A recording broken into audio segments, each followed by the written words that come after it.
All right, welcome to the live stream. This stream, we're going to be talking about rational expressions. If you want to download the worksheet, you can find the link at the bottom. It's right here. It's terrysmathtutoring.com/downloads/livestream2.pdf. And for that, if you go to that, you will find this sheet right here. And we're going to be doing these questions tonight. So we're going to learn about simplifying rational expressions, looking at NPVs, and then we'll look at some operations you can do on rational expressions, such as multiplying, dividing, and then adding and subtracting. And then the answers are at the end here. So that's the goal for tonight. So just to start off, what is a rational expression? A rational expression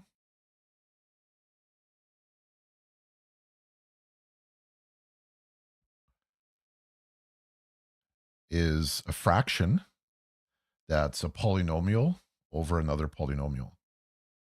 So it's a fraction where the top and bottom, or the numerator and denominator, are polynomials.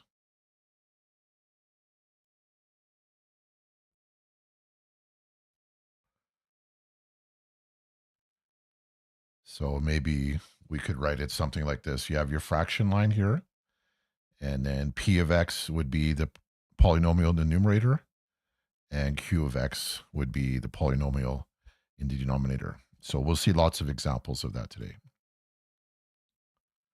So I just wanted to define the meaning of the word rational expression. So we're used to polynomials, and the rational expression is when you have the quotient of two polynomials. All right, so when we simplify rational expressions, we are going to do a lot of factoring. So we talked about factoring last night. And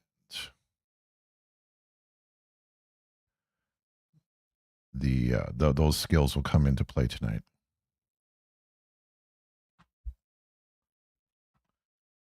So here are the first two questions on that worksheet. Notice how we have, these are examples of rational expressions, right? The numerator is a polynomial, x squared minus 4 is a polynomial, and the denominator is a polynomial. Same thing over here. They happen to be the same degree. This is degree 2, this is degree 2. But for rational expression, they don't have to be the same degree. You could have any degree polynomial on the numerator and any degree in the denominator. They might be the same or they could be different. So let's, and by the way, maybe I should also mention this comment is that what is the non-permissible value?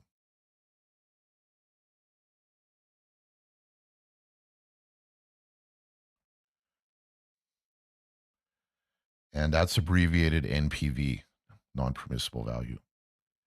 So that's, you remember in math, you're not allowed to divide by 0, right? So the denominator can never be 0. So a non-permissible value is a number which makes the denominator equal to 0. So I'll just write that. Is a number which makes the denominator, in this case, I called it q of x.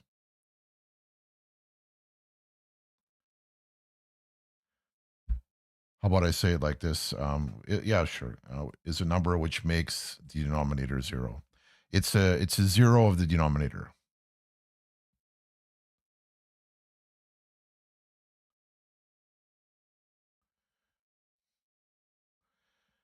And if the denominator is equal to 0, for that number, then the expression is undefined because you cannot have 0 in the denominator of a fraction. So we'll see some examples of that right away here. So let's work on this. We got to simplify this, and we need to state the NPVs and non-permissible values. So the first step, I'll just also mention this to simplify a rational expression. Your first step, you should try to factor everything.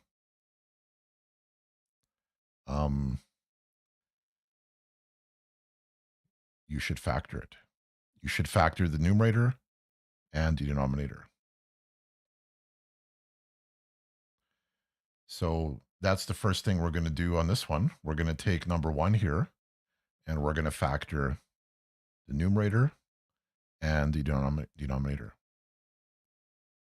So let's see what we got here. Like x squared minus 4. How can we factor that? That's a difference of squares, right? It's going to be x minus 2 times x plus 2. And how do we factor the denominator?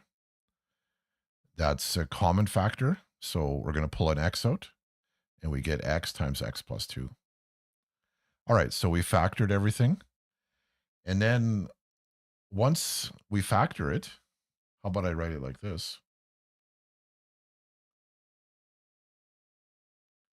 So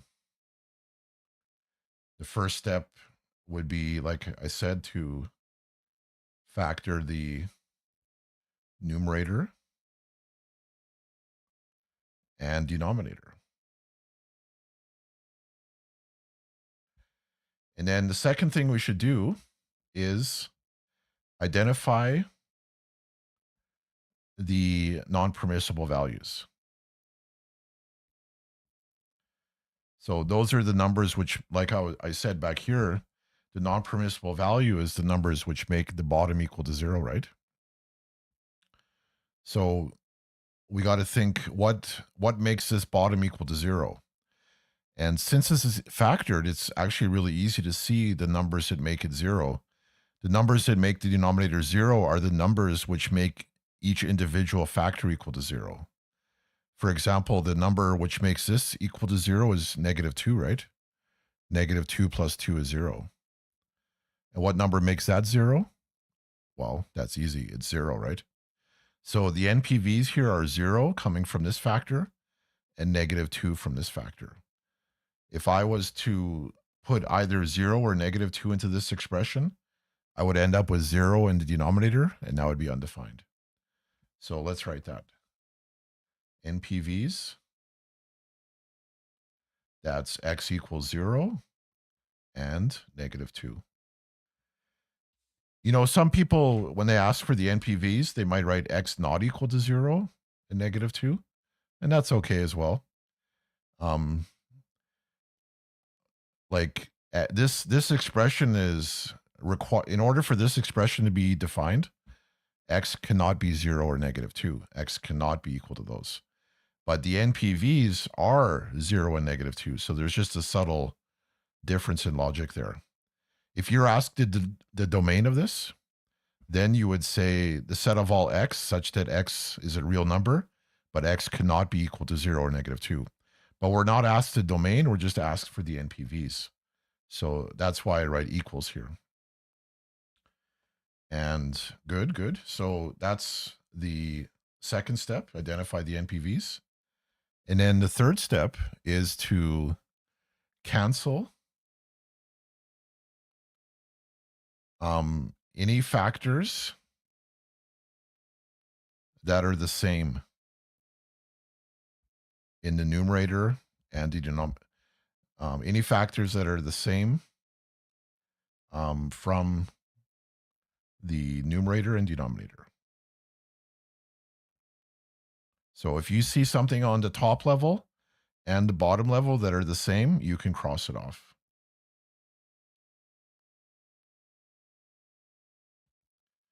In our little question here, you see how we have x plus 2 here and here? So it's kind of like we can just cross those off. Now, what's the real reason you can do that? You know, if you divide anything by itself, it's equal to 1, right? This divided by this is 1. So technically speaking, when we do this crossing off stuff, we're leaving a 1 behind. And usually maybe we don't write the 1, but really that's what we're doing. When we cancel off, canceling means you're dividing something by itself and there's a 1 behind. So it's kind of like in brackets, there's a multiplying by 1 here. And multiplying by 1 doesn't change anything. So that's kind of why they just disappear. And what are we left with after we cancel those off is x minus 2 over x. And that's our answer. That's what we're looking for there. So the NPVs are kind of part of the answer as well. And this is a simplified version of this. These are, I know these look different, but these are the same. If you make up any number in the world, except for these two numbers, and you put it in here and you put it in there, you're going to get the same output. So if you make up the number 97 and you put it in here or here, it'll turn out to be the same. So these are, you know, visually these look different, but the truth is these are exactly the same thing, except for these numbers here. You know, this number here, you could put -2 into this one, but you cannot put -2 into this one because you'd get 0 on the bottom. So that's one way they're different. But other than that, these expressions are identical. Algebraically, they're the same. All right, so this is the steps we're going to follow. We're going to factor, we're going to identify the NPVs, and then cancel. You know, it's important to identify, you know, when you see x plus 2 in here on top and bottom, it's tempting to cancel them right away. But you really need to do the NPVs before you cancel. Because if you cancel these away and then you look at this and then do the NPVs, when you look at this one, the only NPV is 0, right? And then you would miss the -2 as an NPV. And that would be a problem. You'd be missing one NPV then. So make sure you do your NPVs before you do your canceling. Okay, so that's roughly the idea here. So let's take a look at this one.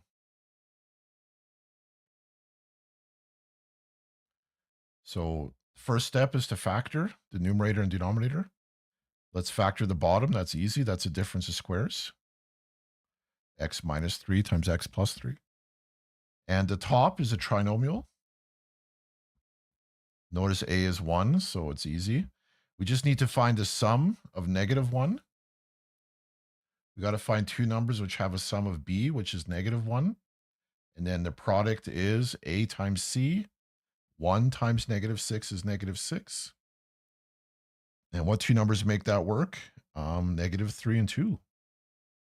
So our factors are going to be x minus 3 times x plus 2. Now we notice these are the same, but just temporarily halt on crossing those off, because the very first thing we should do is identify the NPVs here. If we cross these off too soon, we might lose an NPV.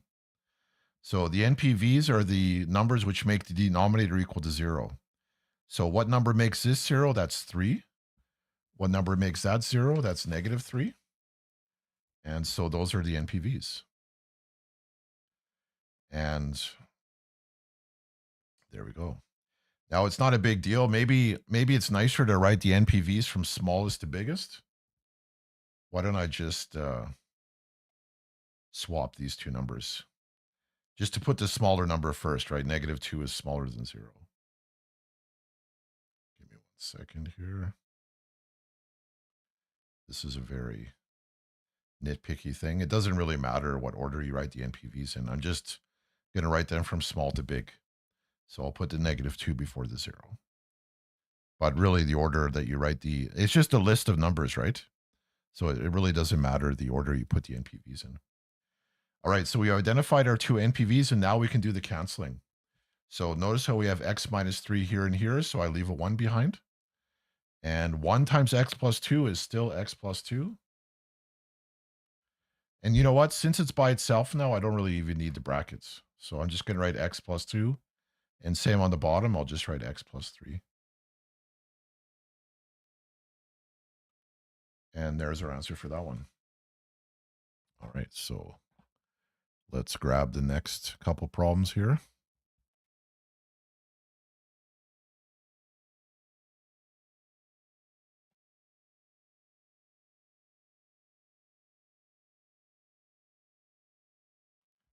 So here's question 3.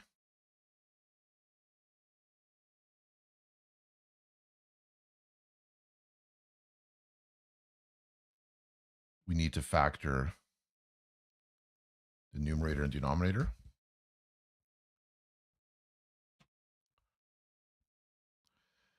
So the numerator is a difference of squares. So it's 5 minus x and 5 plus x. 1 second here. Just adjusting my microphone.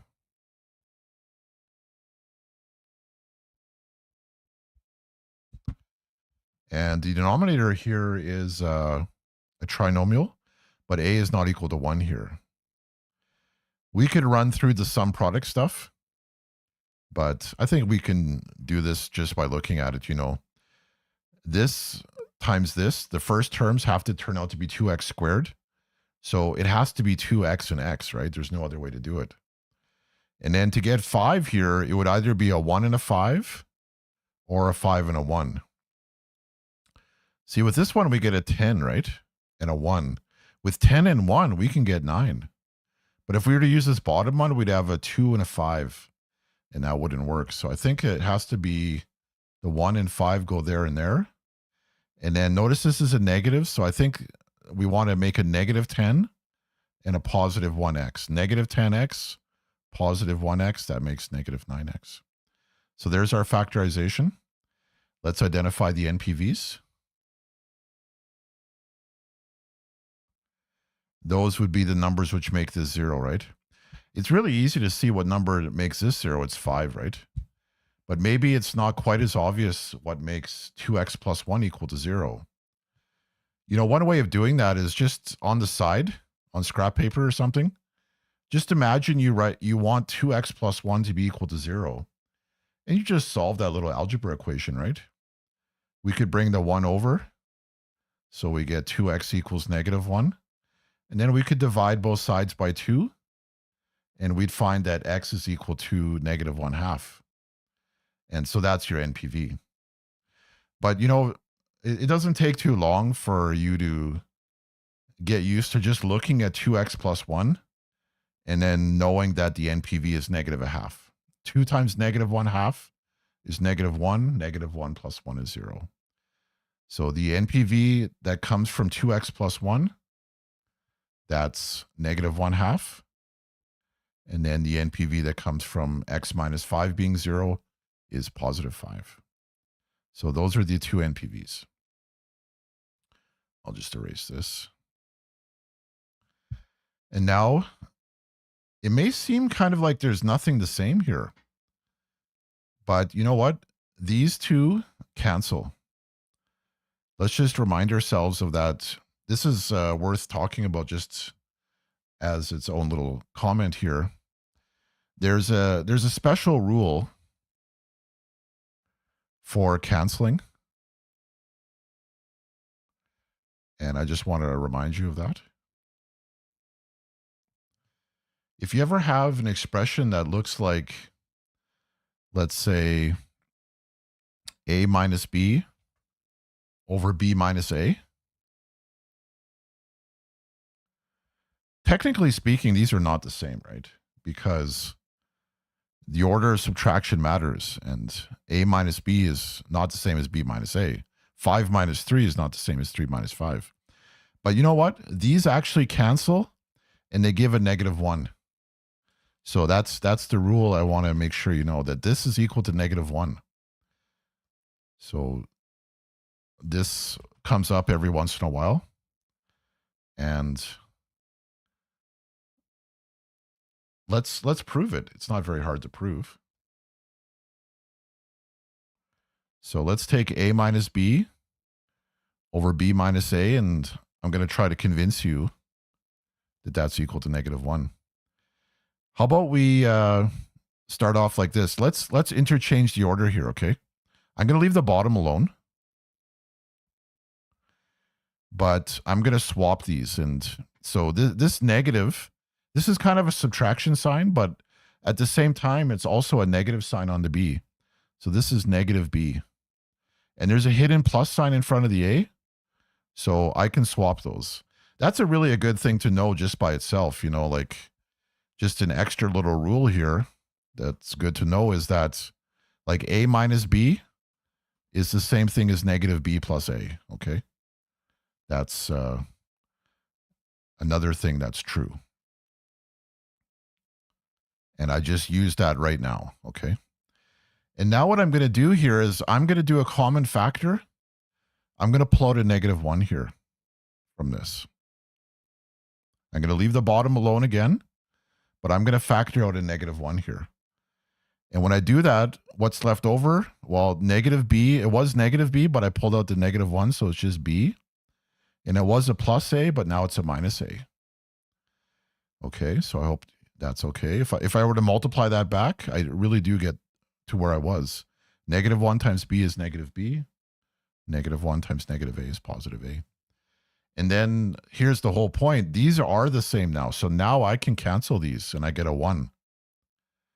And -1 times 1 is -1. And there we go. So we just proved this fact that a minus b over b minus a, those cancel off to be -1.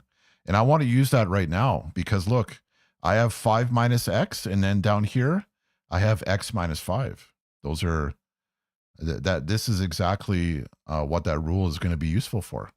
So what I'm going to do is I'm going to cross these off, but I'm not going to write a 1. I'm going to write a -1 there. So that leaves, when you have this set up where it's a minus b over b minus a, you can cross them off, but you leave a -1 behind. Whereas most always, normally when you cross stuff off, you leave a 1 behind. But that's when they're identical, right? When you have this situation, you leave a -1 behind. And really, that's all we got to do. So on the bottom, the only thing that's left is 2x plus 1. I don't need brackets there anymore. And then we have a -1. And then the 5 plus x. But you know what? Instead of writing -1, I'm just going to write a little dash for the minus. And this is a very minor thing, but instead of 5 plus x, it would look nicer maybe to write x plus 5. The order of addition doesn't matter, right? You know, in this rule here, if you have a plus b over b plus a, these are the same, right? It's not like this. The idea here is not the same as here. Here, these are different. And it's interesting that this cancels off to get -1, but here, these are the same. This is the same. A plus b and b plus a are the same. So here, those cancel and just give 1, okay? So that's good. And that's our answer for number 3 here. So just remember that special rule for canceling, and it comes up every once in a while. Okay, so on this one, we have 2 variables, x and y.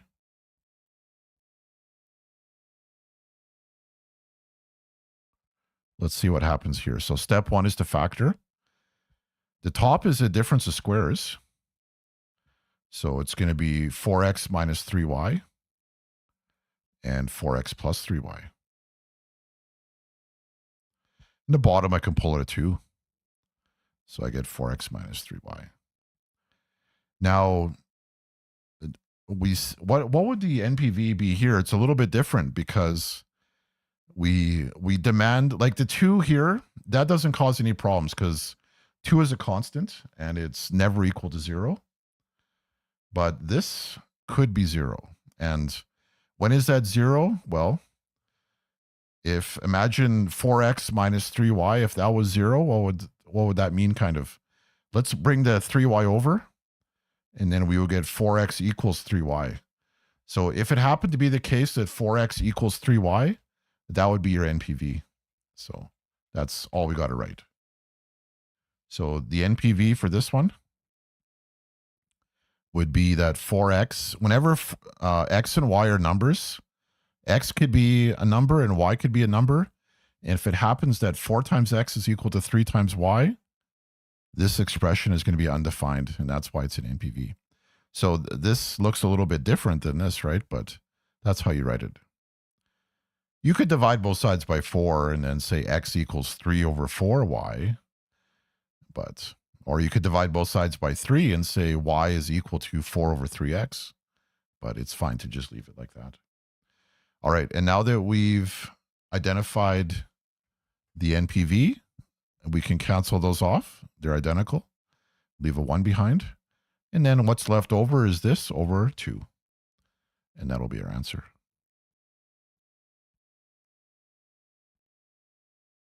Actually, I don't even need brackets there, because there's nothing in front of it. Here I needed brackets because there is a negative in front.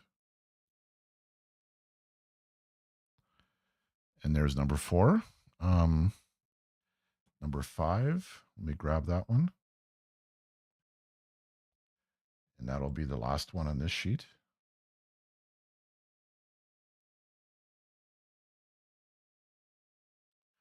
So let's factor the numerator and denominator.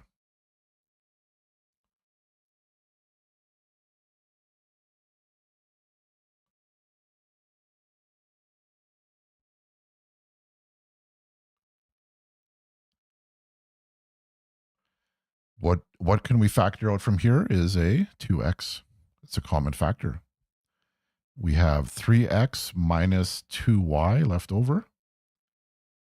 And the bottom, notice we have a negative there, so we want to factor out the negative. 3 and 2, there's nothing common there, but we do have an x in both. So let's take out a negative x. So this is going to give 3x minus 2y. And let's identify the NPVs. This here could be 0. So x equals 0 is an NPV.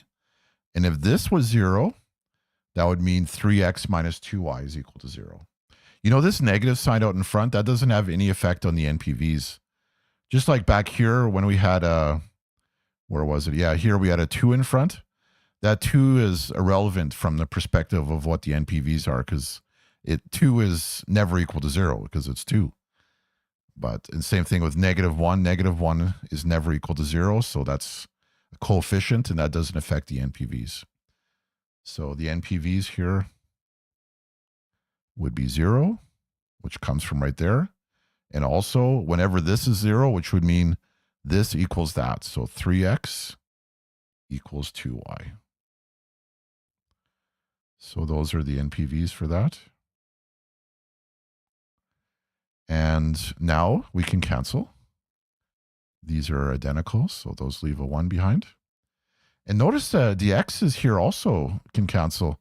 Some students think that the 2 is somehow glued to the x, and you can't cancel the x's because this is a 2x, but this is not a 2x. But it's not like that. You know, it's like there's brackets here kind of, eh? You can imagine this is like a negative 1, and that's in brackets. And then now maybe it's more obvious that these x's cancel away. And so really everything, and this is, we're left with, what is left on the top? We have 2 times 1 times 1. In the bottom, we have negative 1 times 1 times 1. You could write 1s here too if you want. Usually we don't write the 1s because it just looks messy. But when you do these slashing lines, these crossing out lines, you're really leaving a 1 behind. So overall, what do we have left? On the top, we have 2 times 1 times 1, which is 2. You know what? All these lines look messy. I'm going to go back and just not write that. But I will write little lines here to indicate I'm crossing off the x. So at the end, we have 2 times 1 times 1, which is 2. And the bottom is negative 1 times 1 times 1, which is negative 1. And this divided by that, of course, is just negative 2. So it's kind of interesting on this one. This here does not look like negative 2 at all, but it really is. This expression here is equivalent to negative 2. As long as x is not 0 and 3x cannot equal to 2y, if you make up any two numbers for x and y, as long as it doesn't satisfy either of those, this quantity will always turn out to be negative 2. So that's kind of interesting. Okay, so let's go to some multiplication of rational expressions now. You know, multiplying rational expressions is easy. It's really just multiplying fractions, right? Multiplying fractions is easy. You just, if you have like a over b multiplied by c over d, you just multiply the numerators and multiply the denominators. You just make a fraction line and you do a times c and then b times d. Maybe, you know what, instead of dots, I'm going to write brackets, okay? It doesn't matter too much, but I think it looks a little bit nicer. So if you want to multiply two fractions, you just do a times c on top and then b times d on bottom. And that's the rule that's going to be applied here when we do these questions.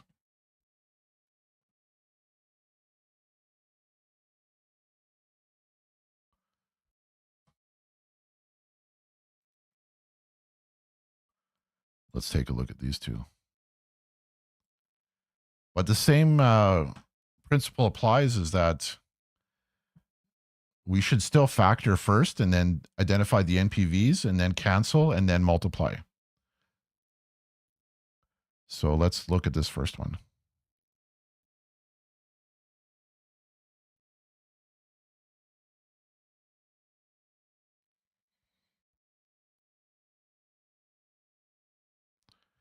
So on the first expression there's actually nothing to factor. So we'll just recopy it.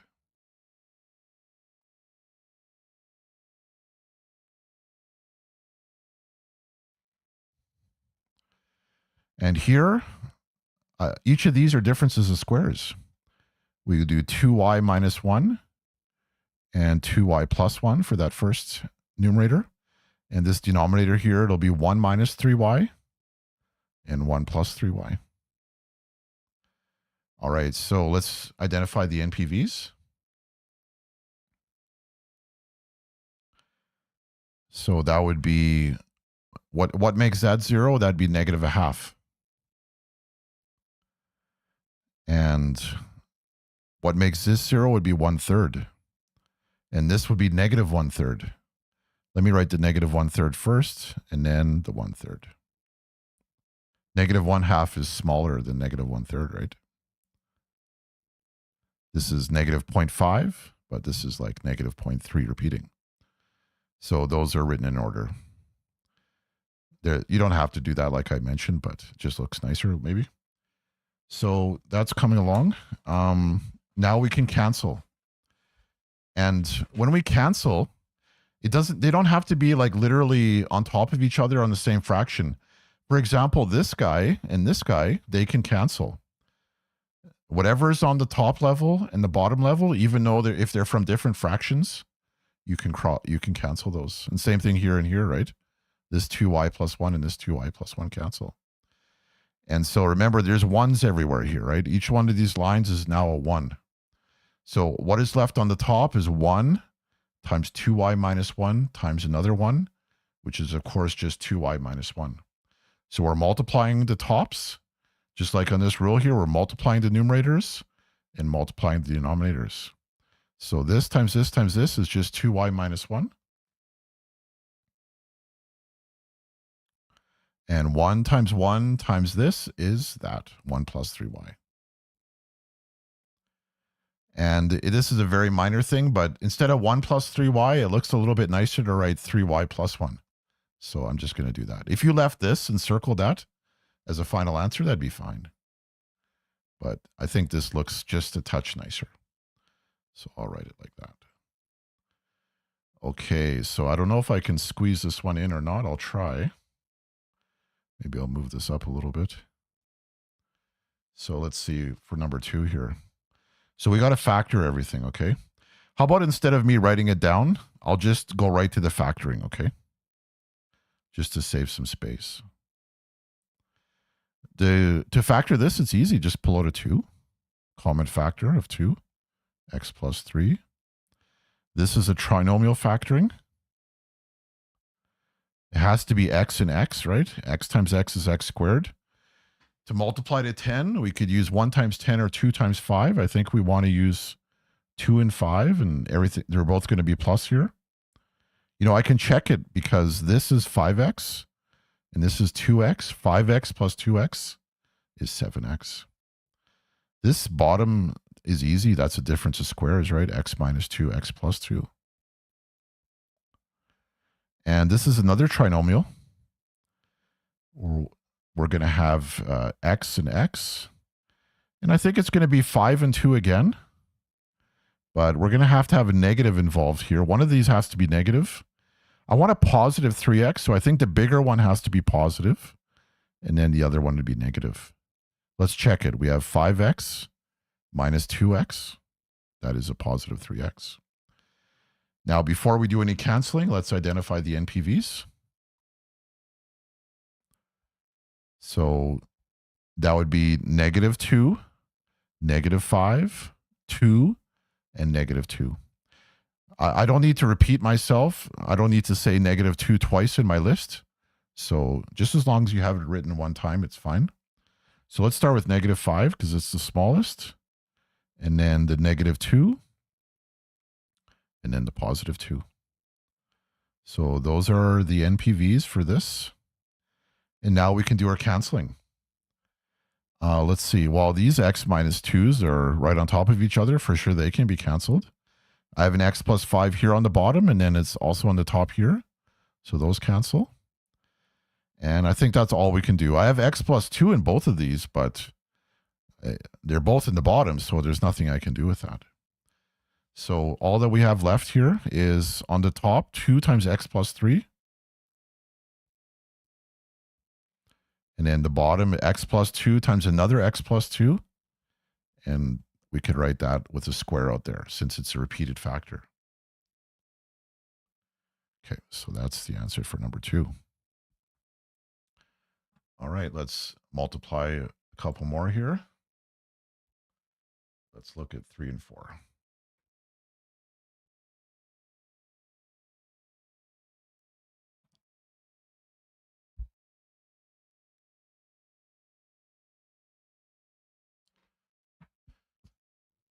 So these are multiply, look, because we see the little dot there. Again, I'm just going to go straight to the factoring instead of writing the question down just to save a little time. The top here is a difference of squares. This here, notice this is a perfect square trinomial, right? Because the root of x squared is x. The root of 4 is 2. And 2 times x times 2 is 4x. And then there's a minus sign here. So I know this is going to be x minus 2 squared. So if you can identify that as a perfect square trinomial, you can go really quickly to the factored form. On this one, it's a common factor of 3. Let's pull out a 3. And we get 2 minus x. And here is a common factor of 2. And then x plus 3. And let's do our NPVs. Here, x is equal to 2. That would make that denominator equal to 0. And here it's negative 3. Again, that 2 coefficient doesn't affect the NPVs, so we can ignore it. So the NPVs would be negative 3 and 2. And what about canceling here? You know what? Even though I wrote an x minus 2 squared there, I think I'm going to just write it twice. It'll be easier to look at, I think. let me just, normally I would write it like that, but just for the sake of understanding, how about I just write it twice? And let's see what kind of canceling we can do here. Definitely the x plus 3's go away. And what else could we do there for canceling? I think we could cancel I think our special rule is going to apply here. Notice we have 2 minus x, and we could cancel either one of those. Let's just do this one. So we have 2 minus x, and here we have the other way, x minus 2. And this is why I talked about this. This is going to give us a -1 when we cancel. So notice I didn't write a 1 here. It's just understood. But when I do this one, I really do need to write a -1 there, just to make it really clear that when I cancel these two, it doesn't leave a 1 behind. Like here it leaves a -1 behind. Another thing I don't want to do is I don't want to put a -1 on both of them. That would kind of defeat the purpose, because -1 over -1 is just 1. I just want to write a single -1. Sometimes I write a 1 on both of these. That's okay. But you can't write -1 on both of these. Just write a single copy of the -1. And I think we've done all the canceling we can do now. So what's left on the top? We have 3 times -1, which is -3.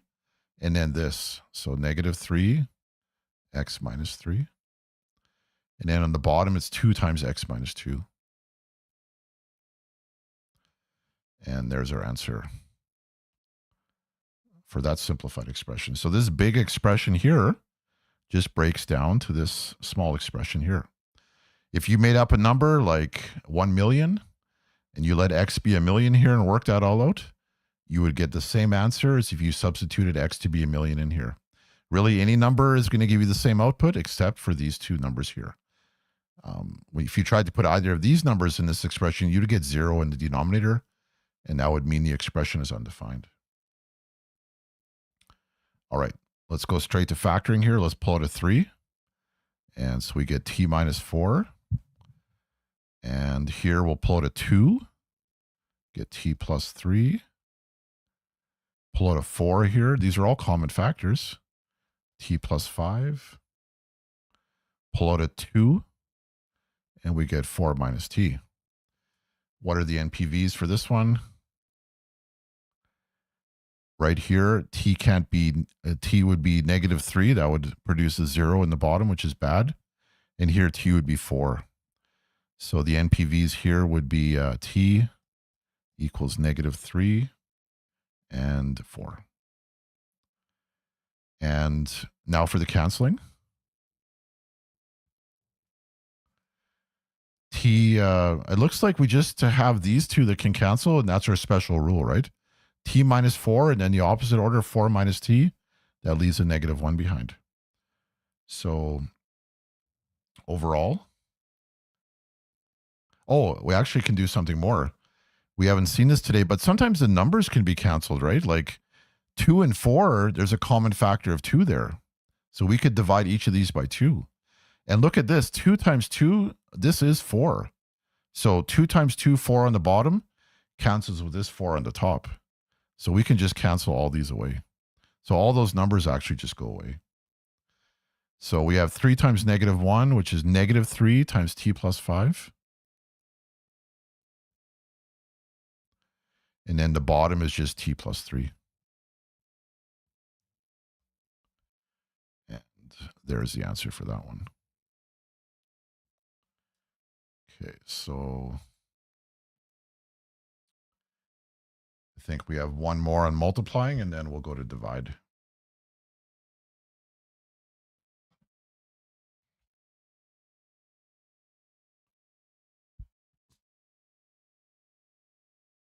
So let's go right to the factoring. X plus 3, there's no factoring that can be done there. This is a trinomial. So x. To get if I want to multiply to -15 and add up to -2, I think I'm going to be using 5 and 3, and it'd be a -5 and a +3. We can check that just in our heads. X times x is x squared. When I multiply these two, the outer terms, I get negative 5x. And then the inner terms is 3x. Negative 5x plus 3x is negative 2x. And 3 times negative 5 is negative 15. So that's good. The common factor here is 2. X minus 5. Here's another trinomial. And instead of doing sum product, we can just think about it, you know. To multiply to 2x squared, this would be 2x and x. There's only one way to multiply to 2x squared, and that's 2x times x. And there's also only one way to multiply to 7. It's 1 times 7. You just got to think, do you want to put the 1 here and the 7 there? Or do you want to put the 7 there and the 1 there? You see, this would give 14 and 1. 14 and 1, you can get 15. But if you did this bottom one, you'd have a 2 and a 7. There's no way you could get 15 with 2 and 7. So I think we want to put the 1 here and the 7 there, and then everything's just going to be positive. Let's check it. 2x squared, good. 14x and 1x, that does give us 15x. And then 1 times 7 is 7. Good. So let's do our NPVs. You see, we might be tempted to start canceling, right? But before we do canceling, we really should identify our NPVs, or else we might lose some of the numbers for the NPVs, and then we would lose a few marks.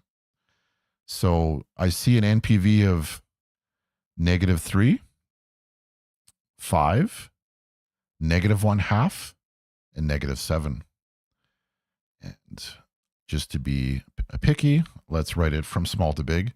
So negative 7 would be the smallest, and then the negative 3, and then the negative 1/2, and then the 5.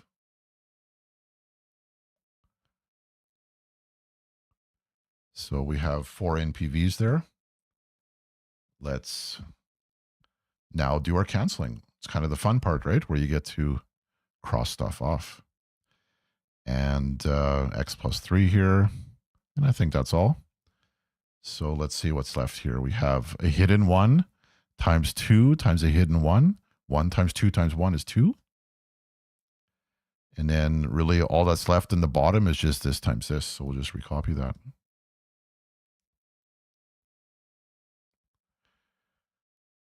And this is a rational expression, right? This bottom has a degree of 2, and this has a degree of 0. But still, it's a polynomial over a polynomial. So we took this rational expression, we multiplied it, and our answer is another rational expression, but it's a simpler looking rational expression, right? This is smaller than what we started with. But nevertheless, these are algebraically identical. All right, so let's talk about dividing now. That's the next. I'll just show you where we are. Whoops. I'll just show you where we are on the sheet here. We're right here.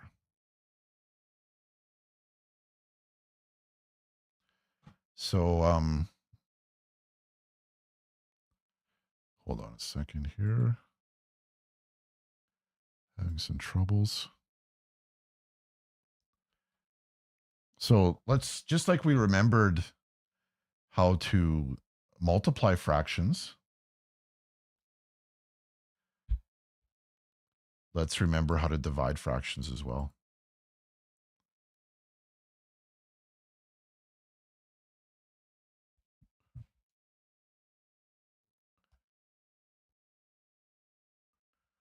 Dividing fractions is easy as well. It's a slightly, just an extra step more than multiply, but it's still easy. You know what is a little bit harder is adding and subtracting fractions.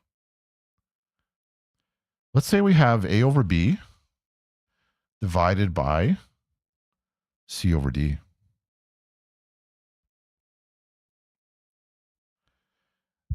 The trick here is what's called multiplying by the reciprocal.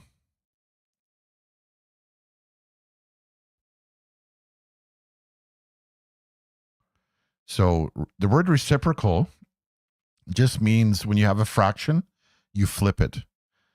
So we're going to flip this guy and we're going to change this to a multiply. And this will be left alone. So a over b stays still. This becomes a multiply, and this is d over c. Sometimes I hear this phrase. I don't know if this helps or not, but keep, change, flip. So we keep the first fraction, a over b, the same. We change this divide to a multiply, and then we flip the second fraction. So whatever way you want to remember it, as long as you go from this to this, then you're good. And now we're at multiply, and we know how to multiply, right? Remember how it goes? We just do top times top, a times d, and then bottom is b times c. So AD times BC. And another way to write this, is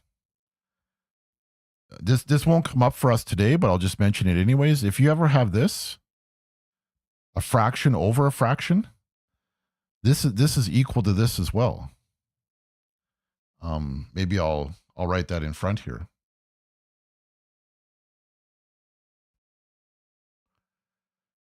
We're not going to look at this expression today, but later on we will.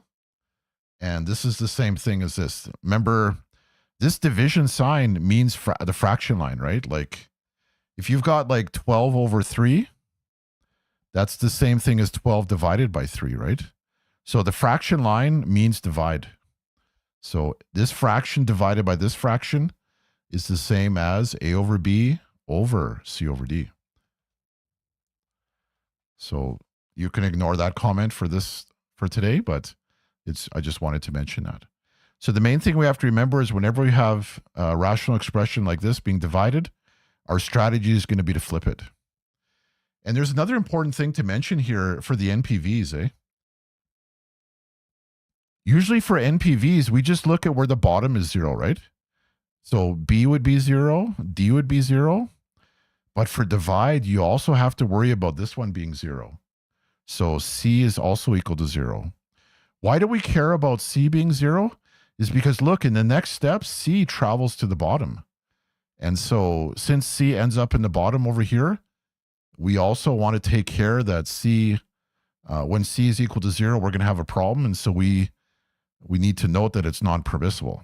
So when it comes to dividing, not only do we care about these guys being 0, but we also care about this one being 0, okay? So that's an extra little thing we have to think about when it comes to dividing fractions or dividing rational expressions. But we don't care about this one. A could be 0 or not. That doesn't matter. All right, so that's just a little background there. So let's take a look at this for number 1. Let's just go straight to, again, the very first step is to factor. So let's factor everything right away. This numerator, we can pull out an x. This here is the difference of squares, 2x minus 1, 2x plus 1. And then divide. There's nothing to factor here. We'll just recopy it.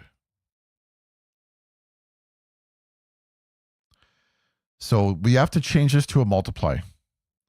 That's going to be our main strategy. Maybe before we do that, though, let's just write down the NPVs. So we have to worry about this, this, and this. That's the difference. When we do dividing with NPVs, we also care about what makes that guy 0 there. So what makes that 0 is a half. That one's negative a half. This is also negative a half. And then this is negative 3.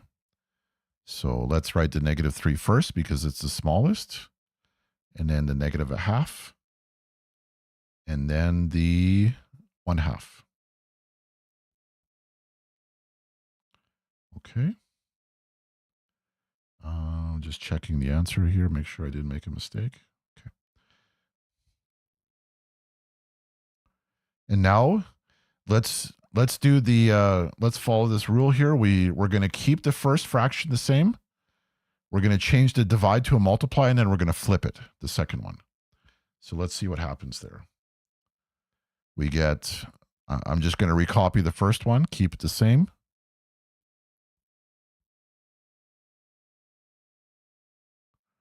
This becomes a multiply, and then this guy gets, we do the reciprocal of this. That's the fancy way to say it. Or the more down-to-earth way of saying is flip it. Okay. Now we can start canceling. I know there's no brackets here, but if it helps you, you can put brackets on or not. But even if you don't have brackets on, you got to see that these guys cancel. You can cross those off. And the 2x plus 1s here and here cancel as well. And they leave one behind. One's behind. And then what's left over is right here. So this is x over 2x minus 1. And there's the simplified version of that. Okay. Let's do the next one.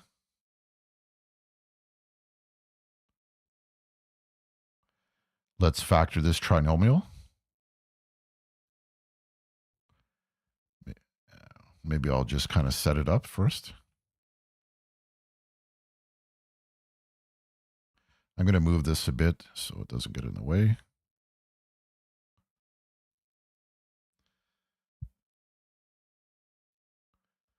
This kind of looks messy.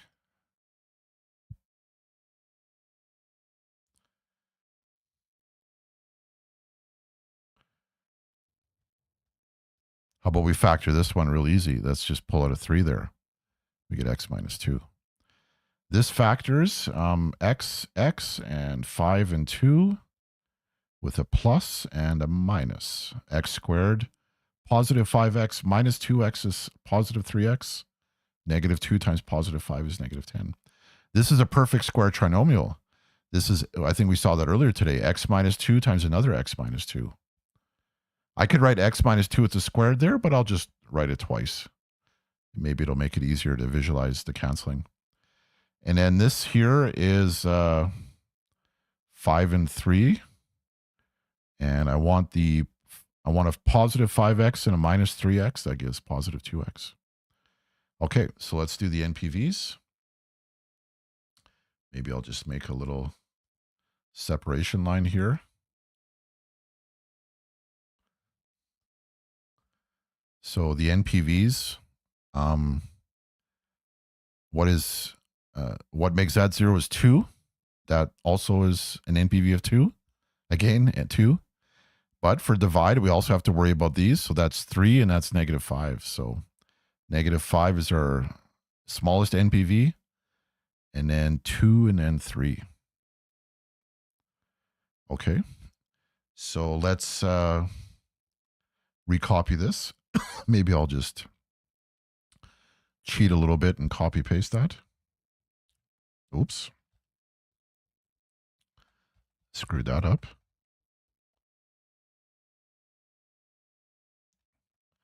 Let me try that again. Hopefully I won't wreck it this time.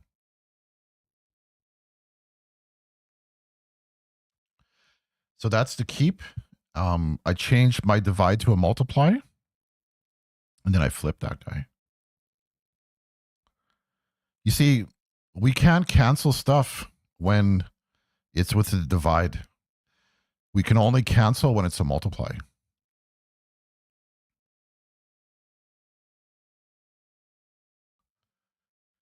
Okay, so let's see what we can do here. Well, we have these x minus 2s can cancel. And these guys can also cancel. And the x plus 5s can also cancel. So what's left over? Well, 1 times 3 times 1 is 3. And then 1 times 1 times x minus 3 is x minus 3. I just wanted to make a comment here. Like, let's pretend that the 3 wasn't there, okay? Just for a second. It would look like there's nothing left on the top. And sometimes I see students, in this case, if it was just like this, their answer, they would just write x minus 3 for an answer, but that's no good. The x minus 3 is living on the bottom, so we need the x minus 3 definitely to be in the bottom. And then what would go up here? Well, remember, these are 1s, so this is 1 times 1 times 1. So it would be 1 over x minus 3 in that case. So I just wanted to mention, if everything disappears in the top, then you need a 1 up there as the new numerator. So that sometimes that happens. Okay, let's keep going. Number 3.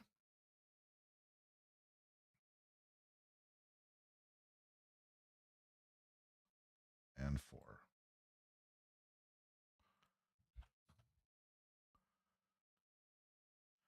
So for number 3 here, let's just start factoring it right away.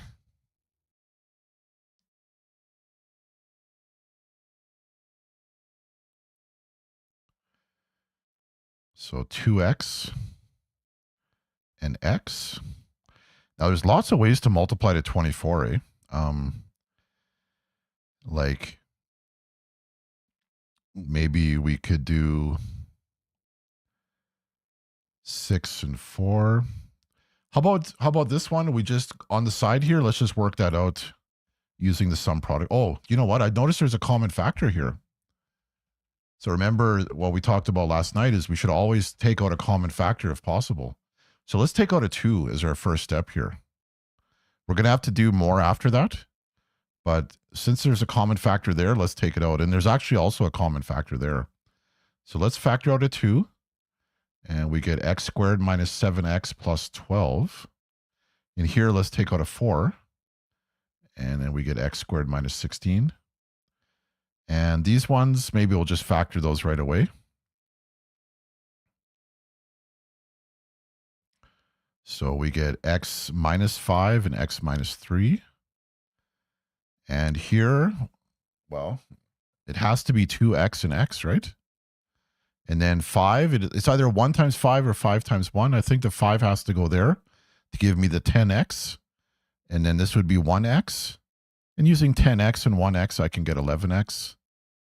I'm going to need to make both of those negative, though. All right, so now let's factor this fully by doing a trinomial on what's left over here. So I think that would be x minus 3 and x minus 4. And this guy would be a difference of squares, right? X minus 4, x plus 4. And you know what? Just to save time, let's go right to the multiply. Let's write multiply, and let's flip this.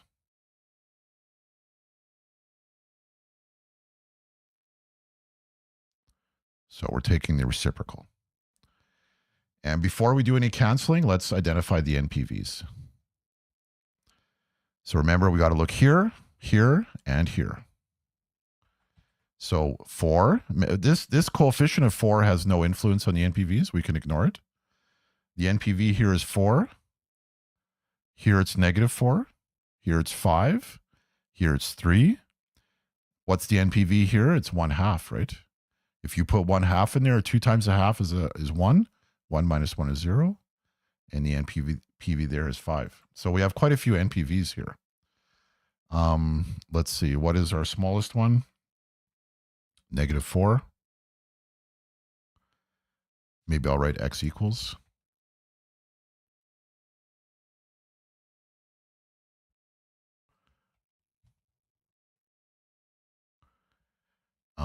What's the next smallest one? I think 1/2. And then, so we did that one, we did that one. And then 3, 4, and 5. I'm making my life harder here by requiring that they be small to big. But you can just, a little bit easier, just run through the NPVs in order. Like do this one first, write a 4. Do this one, write a negative 4. Then do this one, write a 5. Do this one, write a 3. This one would be negative 1/2.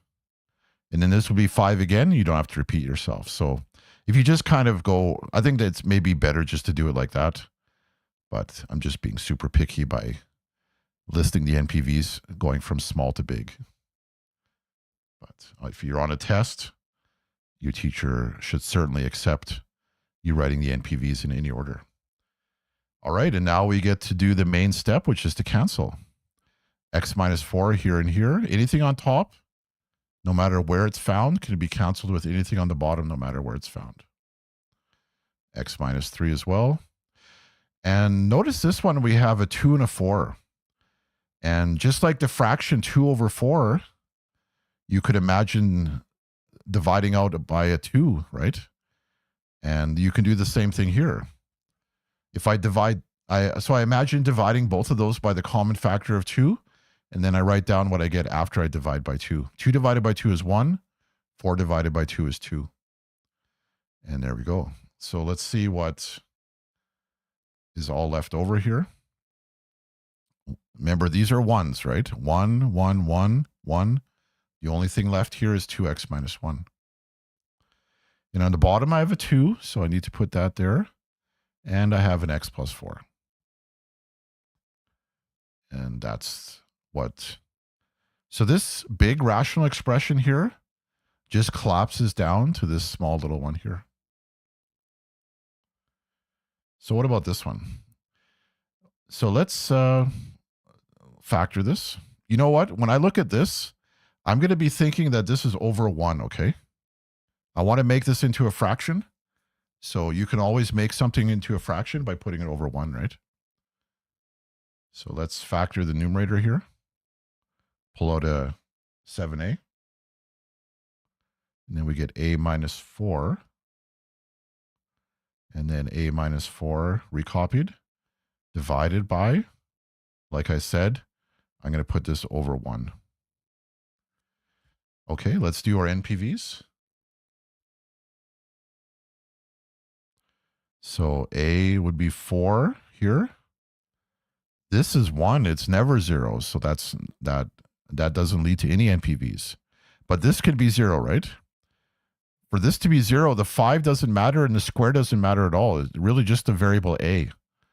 It's kind of a weird question, but what value of a makes a be equal to 0? Well, a equals 0. So 0 and 4 are the two NPVs. Let me write 0 first. All right, and now let's change this divide into a multiply.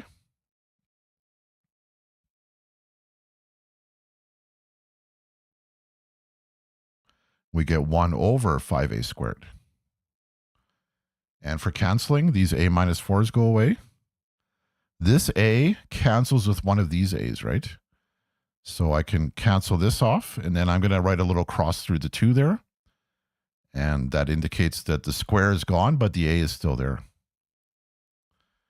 So overall, we have 7 and then a whole bunch of 1s here, so just 7. And then 1 times 5 times a, so just 5 over a. And there's our answer for that. All right, so one more on dividing.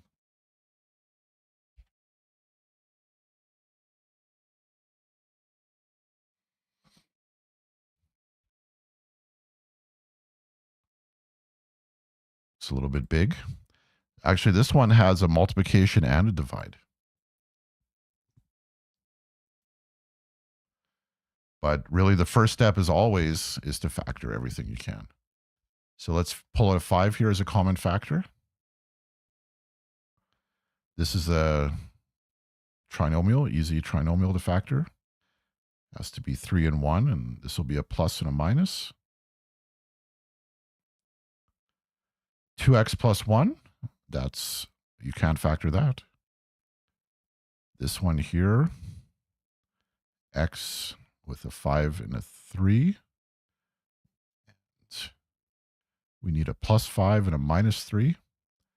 And then to divide, this guy, it has to be 2x and x. And the only way to multiply a 1 is 1 and 1. And 2x and a 1x, that gives me my 3x. Both of those are plus. And this is a difference of squares. X minus 3x plus 3. Okay, let's do the NPVs. You know what? For this one, I'm just going to go kind of in order. I'm not going to worry about going from small to big. So the NPV, and by the way, the NPVs for that It'd be those, all of these bottom ones for sure, but also this one because it's on the right-hand side of the divide sign. So I'm going to be looking at all those, and I'm going to write down every possible NPV that comes up. So I get 1. That comes from right there. And then -3. Here, this is +3. This one's -5. This one's +3 again. I don't need to write it twice. This is -3. I've already written that as well. Okay, so that's good. All of these are taken care of. And this one, when is that 0? 0, that's -0.5. When is that 0? -1. And there they are. So quite a few NPVs on this one.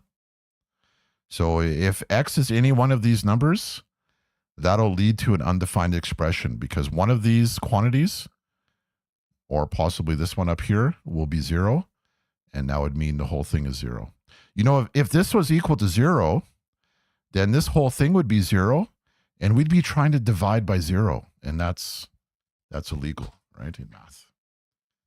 Okay, so we factored everything. And now let's pretty much, we're just going to recopy these two because this is multiply, right?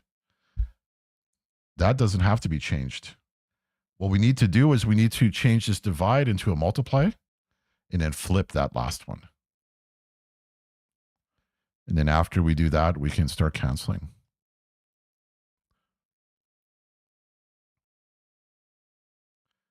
All right, so now the fun part, canceling. So wherever you see two things are the same, you can cross those off. 2x plus 1s go away.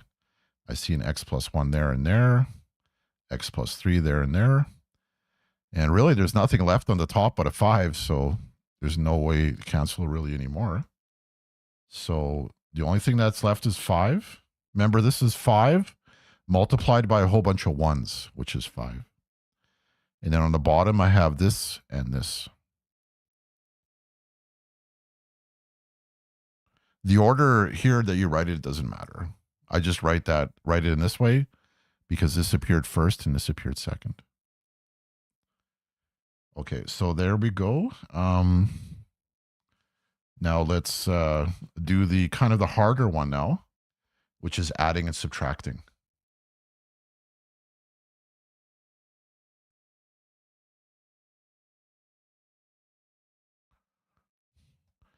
So let's just quickly review how we add and subtract fractions. Just with numbers, and then we'll see how to do it with letters as well, with rational expressions. So just a very simple one. Let's say we have, I don't know, 2 over 3. I'll do it in blue there. Plus, I don't know, 5 over 7 or something. The thing about adding or subtracting is you need common denominator, right? With multiplying and dividing, it's easy. You don't need a common denominator, but for adding and subtracting, we need these numbers to be the same to bring those together. And you need to think of what's called the least common multiple of 3 and 7. So it would be a multiple of 3 and a multiple of 7 at the same time. And for this one, we can just do 3 times 7 and get 21. That doesn't always work, right? Like if you have let's say you got 6 and 9 here, okay? Then the best one to use is not 6 times 9, 54. The best one to use here would be 18. So 54 is called a common multiple, but 18 is the least common multiple. And if you use 54, you could make it work. But if you use 18, the numbers are going to be a little bit smaller. So you should always try to use the least one, but even if you don't, you can still get the right answer. So here's the strategy. Like the 7, we need to make each of these become 21. So what I kind of like to do is just set it up by writing 2 fraction lines and putting a 21 underneath of both of those. And then I think to myself, 3 has to become 21. And the way that's going to happen is by multiplying that by a well-chosen number. And of course, that number has to be 7. 3 times 7 is 21. And if I multiply the bottom by 7 to keep this fraction the same, I have to multiply the top by 7 as well. Remember, if you have a fraction and you multiply top and bottom by the same number, the fraction will look different, but it'll still be the same fraction. So 3 times 7 there is 21. 2 times 7 is 14. And so we're replacing 2 over 3 by 14 over 21. Those look different, but those are really the same fraction. And then very similarly over here, the 7 has to become the 21, right? So 7 times what is 21? That would be 3. And if I multiply the bottom by 3, I have to multiply the top by 3. And this helps me get my new numerator here. 5 times 3 is 15. And then to add these, what do? Well, of course, the mistake would be to add these and write 42. Okay, don't do that. You just want to leave it alone. Keep it as 21. But you do add the numerators. 14 plus 15, I guess 29. And this is just a side comment. Notice how the top number is bigger than the bottom here. This is called a improper fraction. And maybe you might be tempted to write this as a mixed fraction. I think it would look like that. But don't do that, okay? At this level of math, we don't use these mixed fractions anymore. We even though the name improper fraction kind of sounds like it's bad, but it's actually the good way to do it. We want to leave the fraction like this. We don't want to write it like that, okay? This is more for like little kids math, okay? But at this level of math, we never want to write stuff like this. We always want to write our fractions like that. So let's get rid of this. Even though it's not wrong, it's just it's phased out. We don't write our fractions as mixed fractions at this level of math. So that was a very quick little review of adding fractions. You should know that by this grade. What about if we have letters though? Like let's say we got A over B plus C over D. How do we handle something like that? Well, again, we need a common denominator. And our common denominator, let's just multiply these two guys. This would be B times D, and this would be B times D. And then same principle. What do we multiply B by to get BD? We multiply by D, right? And then we have to do that here as well. A times D is AD. And what do we multiply this D by to make it into BD? We multiply it by B. And if we do multiply the bottom by B, we have to multiply the top by B. And then we get CB or BC. And now we have a common denominator just like we did here. So we can write one fraction line, write that common denominator, and then do this plus this. And there's nothing really we can do here. But in the problems we're about to do, we can usually simplify even more here. But this is just the idea, okay? All right, so that's kind of like a warm-up for these questions. Now let's take a look.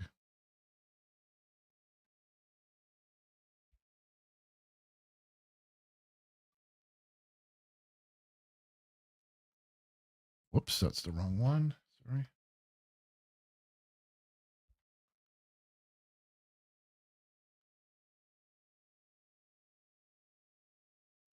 Now, these first questions, they're kind of for free, okay? These are kind of easy. These are easy because there's already a common denominator given to us. These are the same and these are the same. So we really don't have any work to do.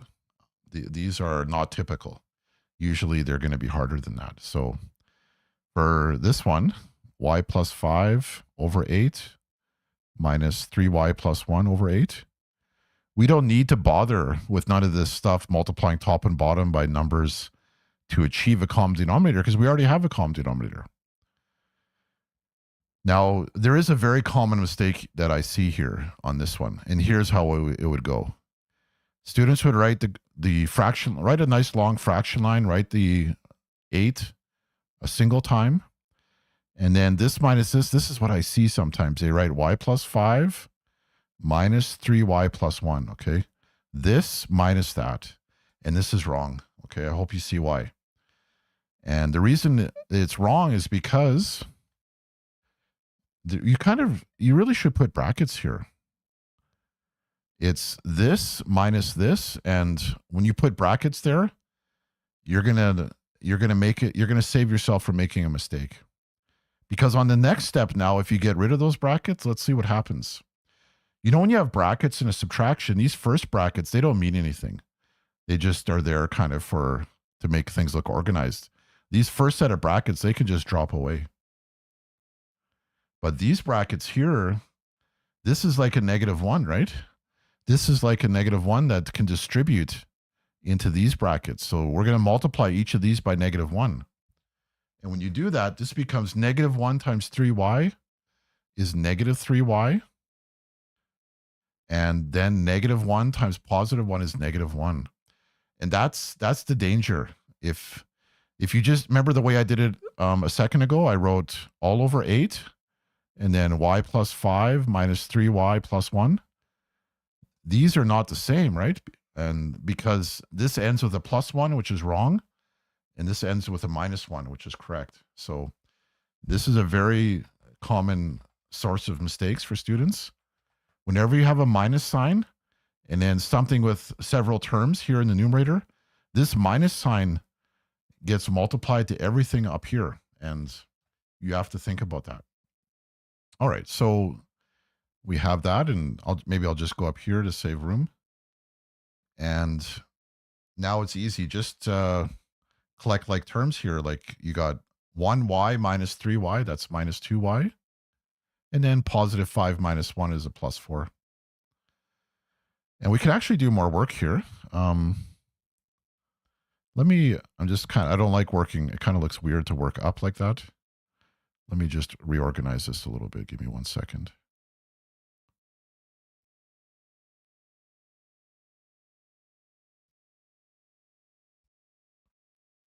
I'm just being picky here.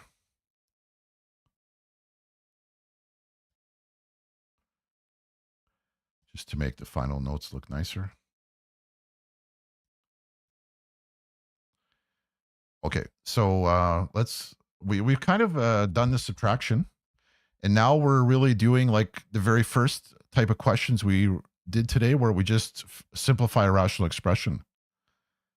And let's factor out a -2 here from the numerator as a common factor, and we would get y minus 2 left over, and then the 8.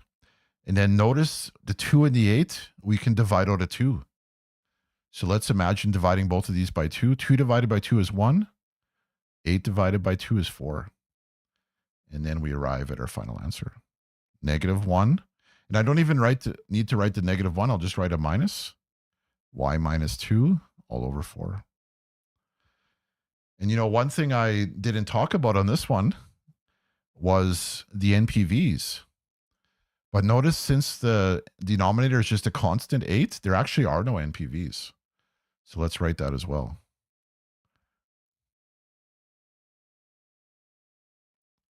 So that's easy. And for number 2, let's see what happens there. Again, number 2 is kind of easy because we have the common denominator already given to us.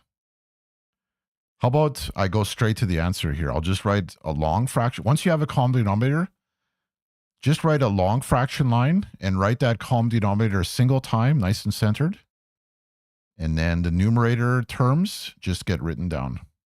Notice here, we just have a single term, 15, a monomial, instead of a binomial. So that trickiness there doesn't apply here. Here it's just going to be -15. So x squared plus 2x minus 15. And let me just go like this. And you know, here we have NPVs. And that would just be the number 3, right? Let me just make some division line here to separate all this. And we've successfully added those up and subtracted. We now should ask ourselves, maybe we can simplify this more. This is kind of like the very first part of today, where we just were given a rational expression and then we factored it and hope for some canceling. Let's see what happens here.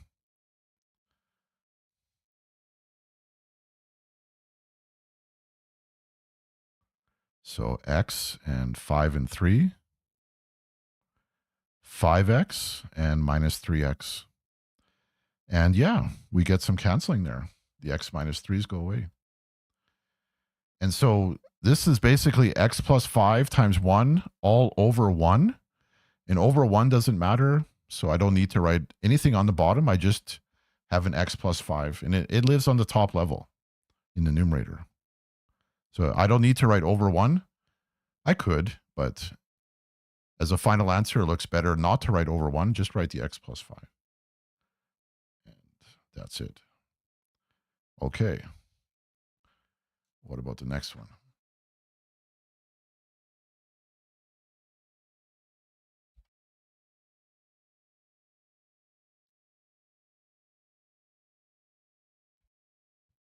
How about I do this one like this? I'll write the 3 here. And number 4, I'll write beside it.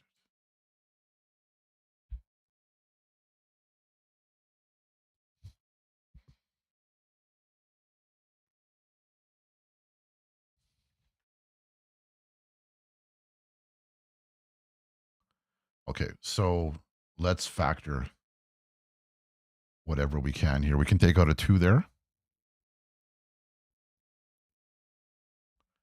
Here we can take out a 3. So on this one, they're not the same. There's the x minus 2 is present in both, but here I have a 2 and here I have a 3. So I need to do a little bit of this kind of strategy of multiplying top and bottom by a well-chosen number here. So let's see what would that turn out to be. I think that I would like this bottom, both of these to be a 6. So what I'm going to do is multiply this one top and bottom by 3. And this one I'm going to multiply top and bottom by 2. And then we're going to have 2 times 3, 6, times x minus 2. Our new numerator is going to be 3 times 3, 9. Over here, the new numerator is going to be 10, 5 times 2. And then here, 3 times 2 is 6, and x minus 2. And now we have a nice common denominator, so that's great. Let's do the NPV first, though. That would be when x is 2 for both of them. So x equals 2 is our only NPV there. And now that we have a common denominator, we can bring this together. Just write a single fraction line and write that common denominator once in the center. And the top, just 9 plus 10. You could write 9 plus 10 or just do it right away. We get 19, right? And that's sometimes it's important to understand that when you do adding or subtracting, when you get your answer, sometimes you can do more simplifying after.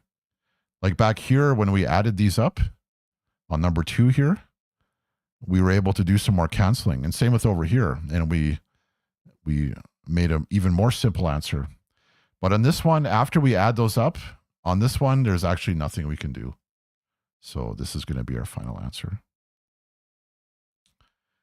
Okay, now this one is definitely, these two here, they have nothing to do with each other. This one, for number 4 here, is really like this. We have two denominators like b and d that have absolutely nothing to do with each other. So to make a common denominator here, we're just going to multiply each of them together. So I have 3 times x minus 2 and 4 over x plus 3. I'm going to take the x plus 3 and multiply it top and bottom on this first term. And then I'm going to take this x minus 2 and multiply it on both the numerator and denominator here. And now I have a common denominator. I know they're in different order. Like here it's x minus 2, x plus 3, and here it's opposite, but that's okay. These are the same. Even though they have different order, they are the same. So we've achieved a common denominator. Maybe I'll also just do the NPVs here first. I like to get the NPVs out of the way as soon as possible. So that would be a 2 and a negative 3. So negative 3 and 2. And now let's add these. And so we write a long fraction line. We write our common denominator a single time. Here it's written twice, but when we add them or subtract them, we just write it one time. And then our new numerator is going to come from all of this. And so this is going to multiply in, and this 4 is going to multiply in. Notice this is a plus 4, right? So if it had been a minus 4, then it would be a minus 4 to multiply into both of those, but it is a plus 4. So you could write out the expression with brackets here, just recopy this in brackets plus this in brackets, but I'm just going to multiply it out right away. So 3 times x is 3x. 3 times 3 is 9. 4 times x is 4x. And 4 times minus 2 is minus 8. Let's combine like terms in the numerator. Another thing is don't multiply this out. Don't FOIL this out. Leave it factored. It does sometimes after you clean this numerator up and you factor it, you can sometimes even get more canceling. And if you multiply that out, you'll miss that. I don't think that happens here, but sometimes it does. 3x plus 4x is 7x. 9 minus 8 is 1, positive 1. And sometimes you can cancel more at this stage. Not on this one, but just watch for that sometimes. All right. So when we add this plus this, our answer turns out to be this. All right, number 5.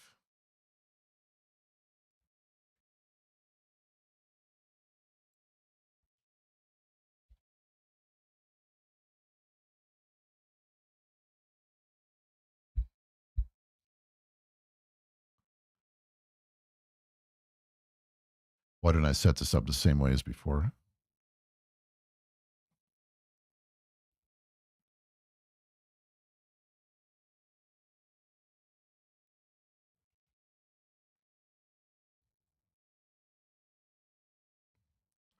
All right, here are the next two.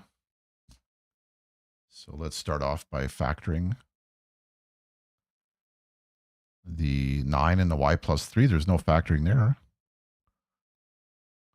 The 4. And you know what? This is a perfect square again, right? The root of this is y, 1y, and this is 3. 1y times 3 times 2 is 6y. So this is y plus 3 times another y plus 3. I could write y plus 3 squared, but I think it's just for instructional purposes, I'll just write it twice. And now I need to get a common denominator here. And you know what the common denominator is? It's y plus 3 times another y plus 3. And so this one is already where it needs to be. But what we need to do is to multiply top and bottom of this one by y plus 3.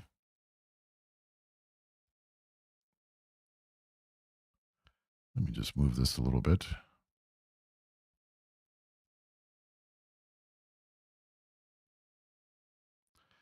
And easy as that. That's our common denominator. And let's quickly just identify the NPV. And here there's just a single NPV, which is -3. All right. And now let's bring this together as a single fraction. Y plus 3 times another y plus 3. And here we're going to distribute this 9 in here and get 9y plus 27 minus 4.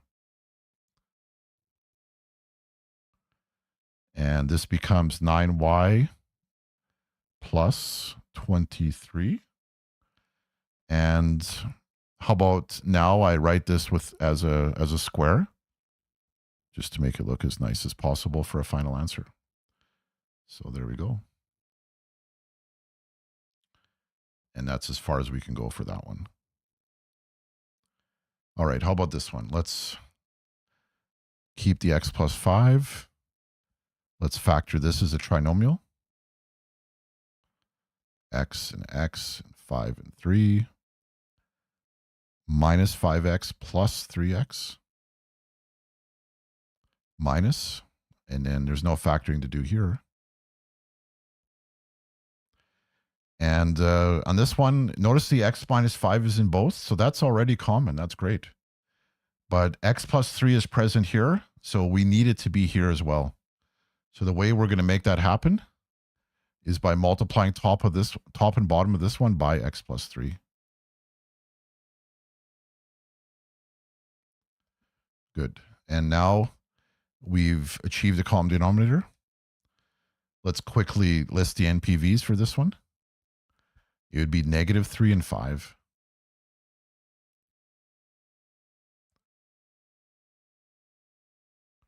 So there's just 2 NPVs there. And now let's combine these fractions. Just write this as a single fraction line. These are in opposite order, but that doesn't matter. They are the same. And then we get x plus 5. And here's a danger, right? Because this is a binomial times a binomial, so we need to kind of FOIL it out. And there's going to be multiple terms here. And that minus is going to affect all those terms. We don't just want to write a minus and then FOIL that out. I think the safest way just to go slow is write a minus and then an open bracket and multiply those two guys out inside their own set of brackets. So 5x times x is 5x squared. I'm going to do the outer and inner terms, and then I'm going to add them in my head. So this is 15x minus 2x. So that's minus 13x. And then minus 2 times plus 3, that's a minus 6. And now this negative, which is really a -1, is going to distribute to all three of those. Basically, what happens is when you have a negative in front of brackets like this, every single term in here is going to change sign.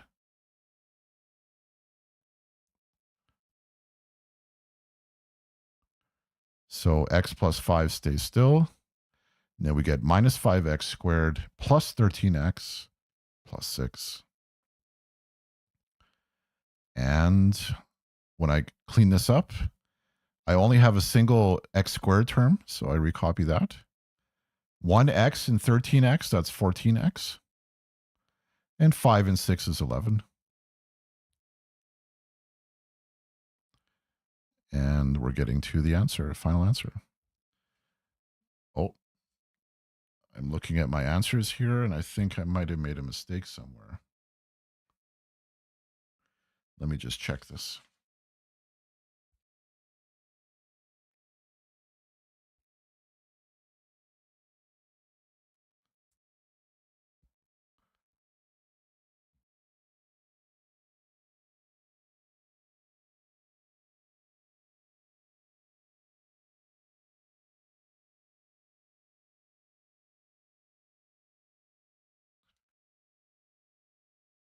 Oh, here's the mistake right here, eh? This is 15, positive 15 minus 2. So this is a positive 13.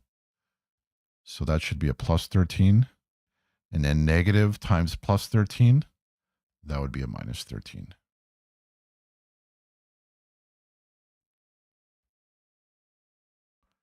And then at the end here, a 1x minus a 13x, that'd be a negative 12x. And then I think we're okay.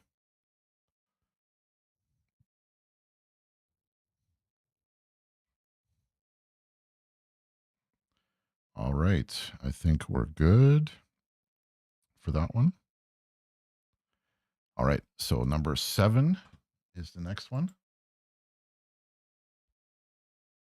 And 8.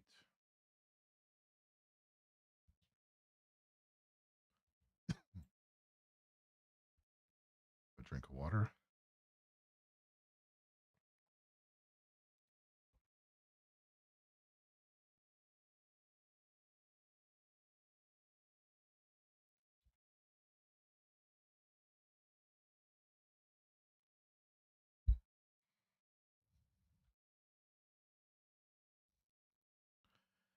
I'll just do this one on a single page to not worry about space.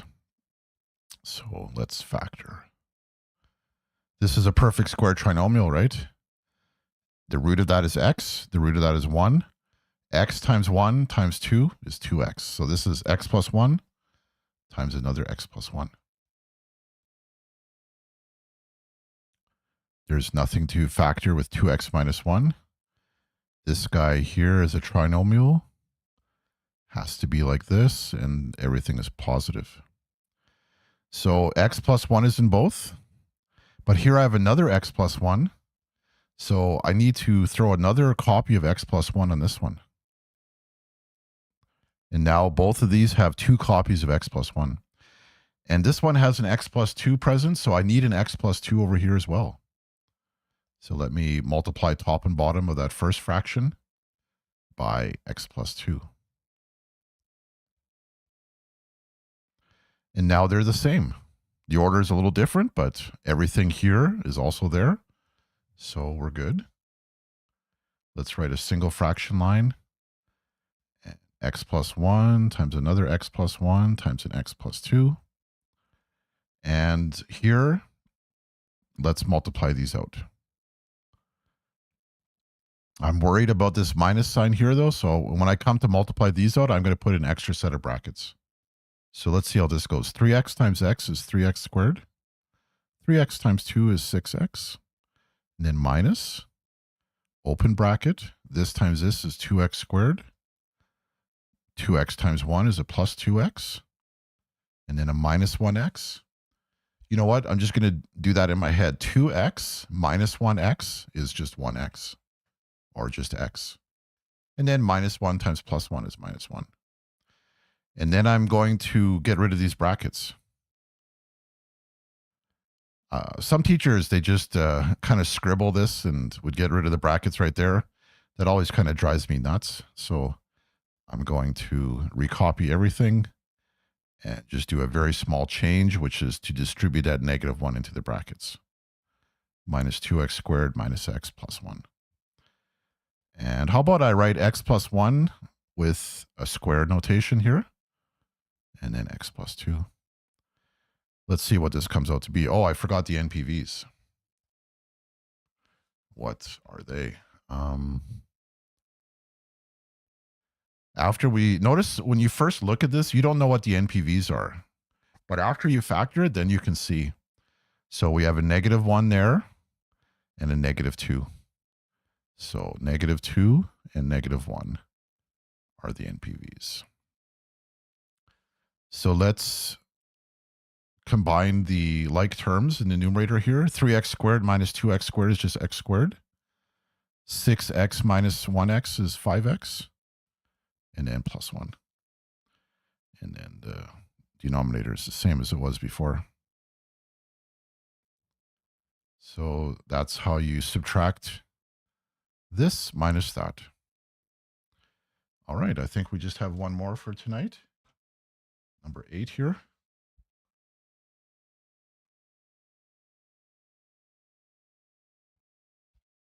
Whoops.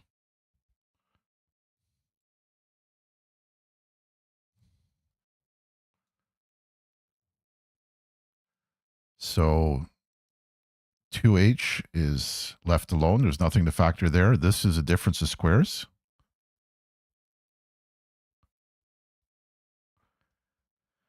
This h is left alone. This is a perfect square. We saw this a couple times today. It's h plus 2 times another h plus 2. And there's nothing to factor here. Let's do the NPVs. After you factor, you should do the NPVs. So I see a 2 and a negative 2, and I think those are the only two NPVs. And how do we get a common denominator here? Well, I'm noticing that we have h plus 2 twice. So we're going to need h plus 2 twice in both of those. So here we have a single h plus 2, so I just need to put it one more time here. And here I actually need to do it twice. I need h plus 2 times another h plus 2. All right, h plus 2 is occurring twice in every factor. But I also see an h minus 2. And this has an h minus 2, but this one doesn't. So I need to throw an h minus 2 in this one. All right. So that's that.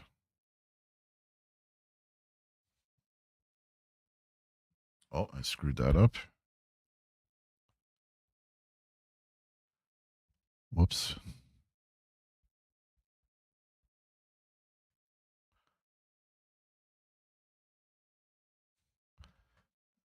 Now I'm having some technical issues. There we go. All right. We've achieved the common denominator. So let's write a nice long fraction line. And we'll write our common denominator. How about I write for my repeated factor here, I'll write it with a squared sign. And then let's just multiply this out. I have to be careful with this minus sign here. 2h times h is 2h squared. 2h times 2 is 2h. H times h squared. H times minus 2, minus 2h. For this one, I'm just going to go slow, and I'm going to write a minus 2, and then I'm going to multiply that out. Remember, h plus 2 times h plus 2 is right there, right? H squared plus 4h plus 4.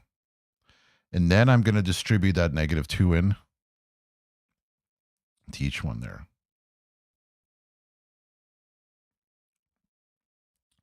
Our denominator stays the same. And maybe we can do a little bit of work here. Notice we have some canceling here. That's nice. And then 2h squared plus h squared is 3h squared. And when I multiply 2 in here, let's see what happens. We get minus 2h squared minus 8h minus 8. And when I clean up the numerator there, let's see what happens.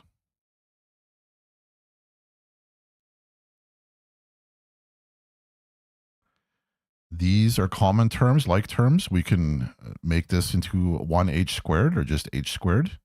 And then minus 8h minus 8. Oh, I think there's a mistake somewhere here.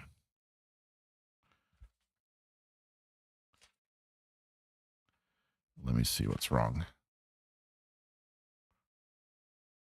Oh, when I did 2h times 2 here, that should be a 4h, eh?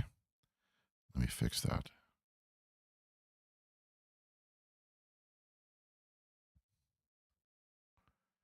And then these actually don't cancel anymore. So 4h minus 2h is a 2h. So I need to put a 2h in there as well. Plus 2h. And then this becomes h squared. That's the same. But 2h minus 8h, that now becomes a minus 6h. And I think that minus 8 is fine there.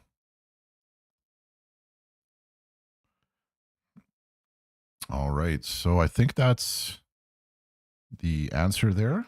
And that's completes our worksheet. So that's our little review of operations on rational expressions. I hope that helped. And I thank you for watching. And I'll see you next time. Bye.